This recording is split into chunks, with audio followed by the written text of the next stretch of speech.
Noticiario 1936. Los 150 días que cambiaron la historia de España.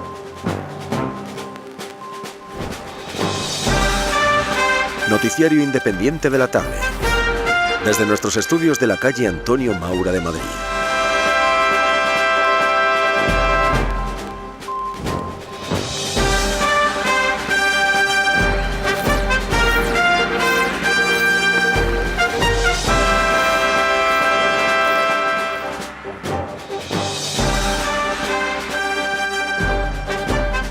Muy bienvenidos, queridos radioyentes de Radio Universal, a la cita con nuestro boletín informativo de hoy, 26 de febrero de 1936. Comenzamos, como siempre, por nuestro editorial. La principal amenaza para la estabilidad del gobierno republicano no son las derechas, ni mucho menos, son las de quienes, como ellos mismos anuncian, quieren una república roja y quienes quieren independizar Cataluña. Las manifestaciones de una parte del PSOE no dejan mucho lugar a dudas. Lo que sucede en Cataluña dependerá del camino que tome el Parlamento catalán, cuya apertura ha sido autorizada hoy y que en breve designará el nuevo gobierno de la Generalitat. Conviene subrayar que la negociación de Companys y sus principales consejeros con el Gobierno de Madrid y con Azaña han sido totalmente beneficiosas para ellos, aunque ignoremos qué compromisos ha adquirido el Gobierno español con los nacionalistas. Alguna razón tiene el líder de Renovación Española, Antonio Goicoechea, cuando ha calificado lo que está sucediendo como un atentado contra la unidad nacional española. La Federación Nacional de Obreros y Empleados Municipales se ha dirigido al ministro de la Gobernación para protestar por el cese de funcionarios de los ayuntamientos que se están produciendo. Se trata de trabajadores con su plaza en propiedad y con antigüedad de varios años. Acusa a las autoridades de contravenir la ley municipal y las disposiciones vigentes. Y ahora, antes de entrar en la información nacional, les dejamos con una noticia de publicidad aquí, en Radio Universal. ¿Sufre usted hernias? Antes de comprar nada, examine todo lo que se anuncia y al visitarnos podrá compararlo con el inimitable supercompresor Hernios automático, el más perfecto y científico que existe, sin tirantes de clase alguna, que construido ex profeso para usted, sirve para dominar y reducir totalmente su dolencia. Gabinete Ortopédico Hernios, Barcelona. Como les decía, vamos ya a abrir nuestra página de información nacional en nuestro boletín en Radio Universal del 26 de febrero de 1936. La izquierda continúa presionando para ganar mayor peso parlamentario. Para ello quiere obligar a repetir las elecciones en algunas provincias como Granada, Orense, Mallorca o Salamanca. Parece evidente que lo que pretenden es privar de su acta de diputado a José María Gil Robles y a José Calvo Sotelo. Según hemos podido saber, ningún miembro del PSOE o del Partido Comunista entrará en el próximo gobierno de la Generalitat catalana, al que califican de burgués, por tanto, es absolutamente incompatible con ellos. Desde Málaga nos informan que esta tarde 3 pistoleros han asesinado al albañil Antonio Díaz Molina, un joven de 19 años, militante de Falange Española.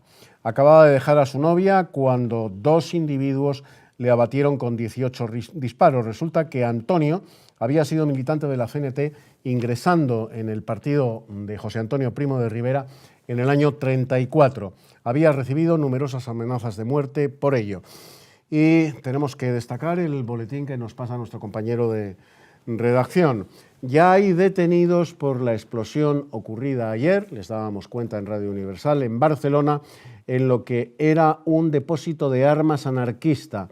De momento han sido detenidos los dueños del piso, que habían alquilado una habitación a Bernardina Montal, que está en estos momentos en busca y captura. Y les dejamos ahora con una noticia de publicidad en Radio Universal. Blenorrogia, un producto nuevo de efectos asombrosos, Dagonar. No es una fórmula compuesta de productos conocidos, es un nuevo antiséptico urinario antigonocócico desconocido hasta hoy día. 1400 veces más potente que el fenol, previene con toda seguridad y cura en menos de 8 días sin lavajes ni inyecciones. Dagonar.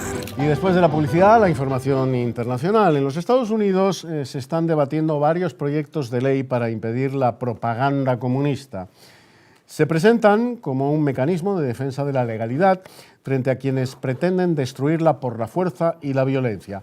En Los Ángeles han sido detenidas varias mujeres por repartir propaganda comunista a bordo del barco de guerra Mississippi. En el campo de la actualidad hay que destacar que José María Pemán ha obtenido el premio Mariano de Cavia por su artículo Nieve en Cádiz, publicado en el diario El Debate. Y como última hora, debemos reseñar que uno de nuestros reporteros nos informa que en estos momentos fuerzas policiales en Madrid se dirigen, atención, hacia la sede de Falange Española, donde está reunida la Junta del partido. Y nos vamos a despedir ya, queridos radioyentes, con una melodía de nuestra selección musical. Nos vamos a despedir hasta mañana, dejándoles con esta sintonía, con estas notas que esperamos, evidentemente, sean de su agrado.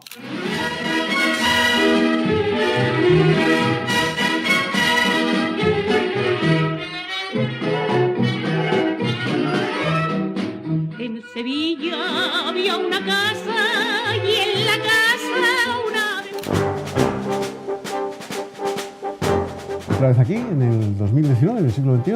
Acabamos de estar en el siglo XX, en 1936, y volvemos al siglo XXI de la mano de mi querido Luis Togores, historiador, escritor y, bueno, pues miembro del equipo de historiadores de Noticiario 1970. Muy bienvenido, querido Luis, una vez más. Muy buenas noches, don Eduardo. ¿Qué tal? Pues aquí intentando sobrevivir a todo.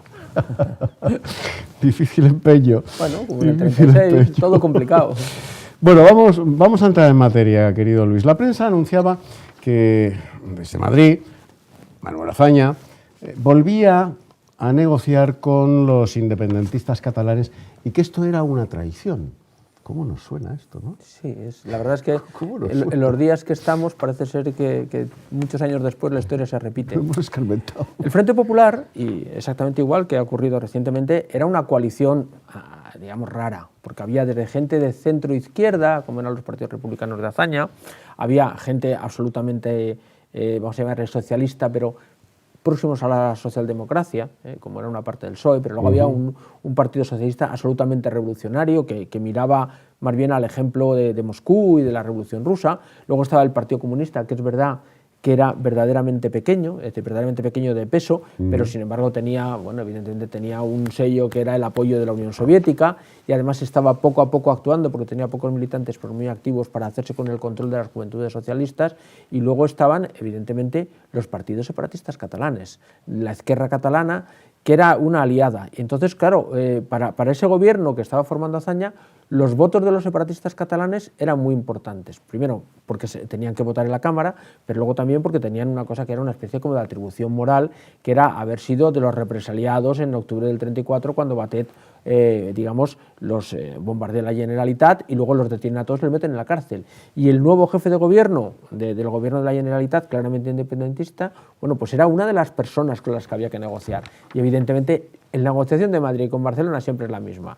Es decir, tú me das unas migajas y yo te doy todo lo que quieres, porque al final lo que dan en Madrid son 4 votos para que salgan 4 proyectos poco importantes, mientras que, bueno, pero para conservar el gobierno, mientras que en Barcelona lo que hay que darle es más independencia, más autonomía, más dinero y más atribuciones. Y eso, el sistema era igual. Y entonces, y aquí, además, ahora había una diferencia, que es que el presidente actual de la Generalitat salía de la cárcel con la vitola de héroe, mancillado, perseguido por un ejército reaccionario, por un gobierno de la CIDA y de los partidarios del Lerroux y tal. Entonces, bueno, pues eso encima le daba todavía más autoridad moral para en las negociaciones apretar a Azaña, que bueno, pues que lo necesitaba para este gobierno del Frente Popular, porque en cierta forma habían ganado las elecciones precisamente en los distritos catalanes porque la Esquerra se había sumado al Frente Popular.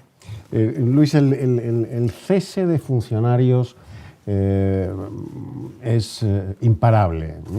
Desde que el Frente Popular llega al poder.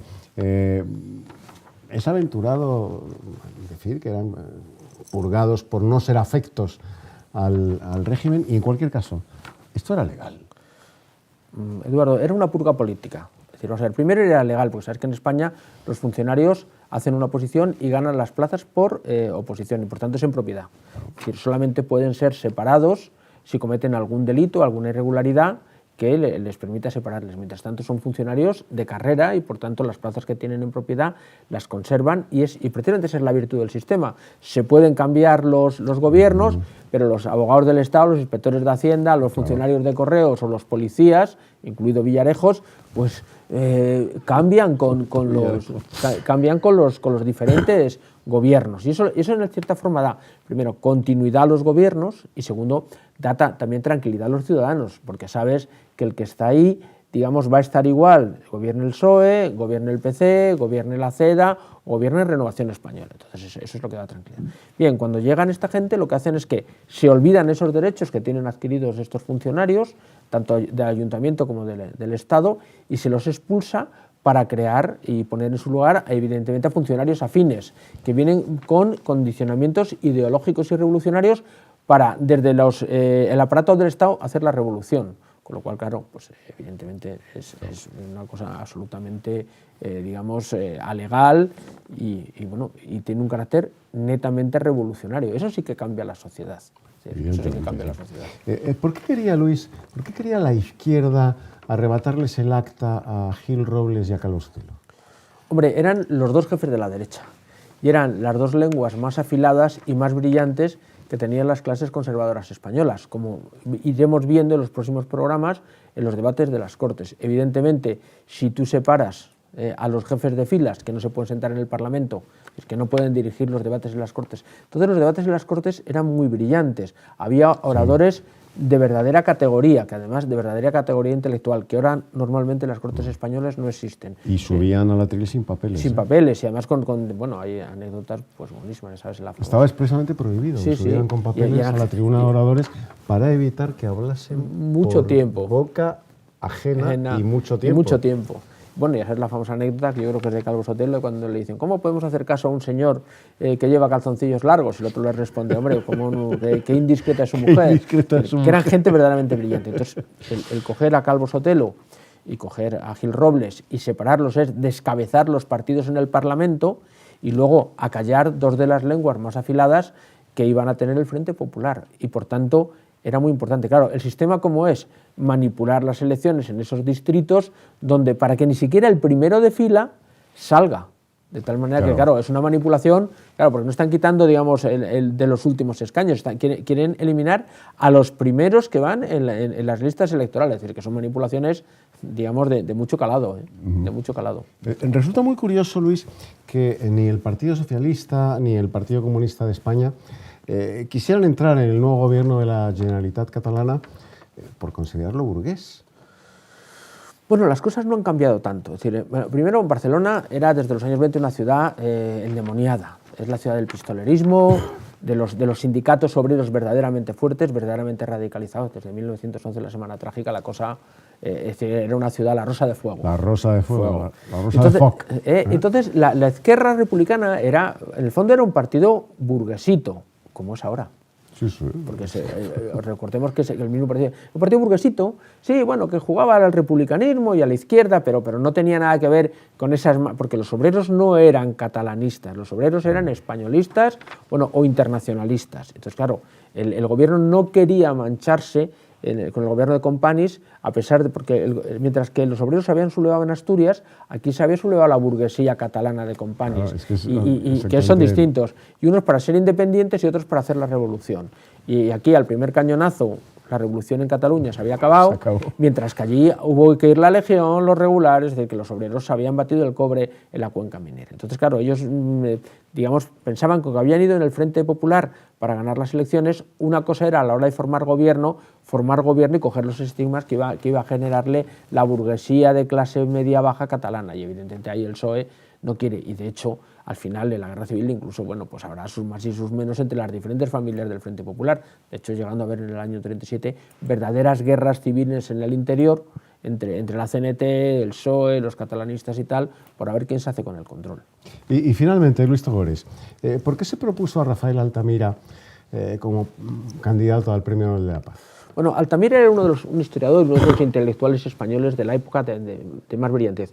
Era hombre pro-republicano, Era hombre, bueno, famoso por su biblioteca, hombre de buen talante internacional, había muchas veces conferenciado por todo el mundo, estaba vinculado a la Sociedad de Naciones, donde había sido uno de los personajes, y bueno, era uno de los personajes, digamos, de peso que en esa España republicana podía ser y tal, y por eso se le propuso. Al final no se lo dieron.